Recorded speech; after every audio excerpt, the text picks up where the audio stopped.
شروع اللہ کا نام لے کر جو بڑا مہربان نہایت رحم والا ہے۔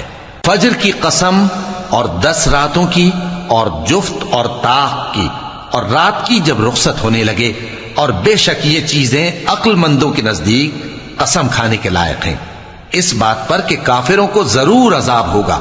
کیا تم نے نہیں دیکھا کہ تمہارے پروردگار نے قوم عاد کے ساتھ کیا کیا، جو ارم کہلاتے تھے، دراز قد مانند ستونوں کے، کہ تمام ملک میں ایسے پیدا نہیں ہوئے تھے؟ اور سمود کے ساتھ کیا کیا، جو وادی قرا میں چٹانیں تراشتے تھے؟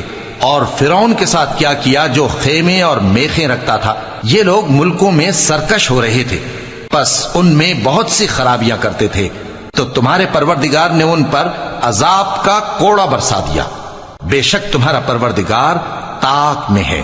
مگر انسان عجیب مخلوق ہے کہ جب اس کا پروردگار اس کو آزماتا ہے کہ اسے عزت دیتا اور نعمت بخشتا ہے تو کہتا ہے کہ میرے پروردگار نے مجھے عزت بخشی، اور جب دوسری طرح آزماتا ہے کہ اس پر روزی تنگ کر دیتا ہے تو کہتا ہے کہ میرے پروردگار نے مجھے ذلیل کیا۔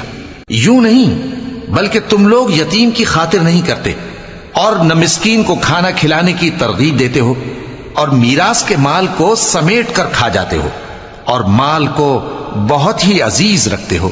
یوں نہیں، جب زمین کوٹ کوٹ کر برابر کر دی جائے گی اور تمہارا پروردگار جلوہ فرما ہوگا اور فرشتے قطار در قطار آ جائیں گے اور دوزخ اس دن سامنے لائی جائے گی، تو انسان اس دن سوچے گا، مگر اب سوچنے سے اسے فائدہ کہاں مل سکے گا؟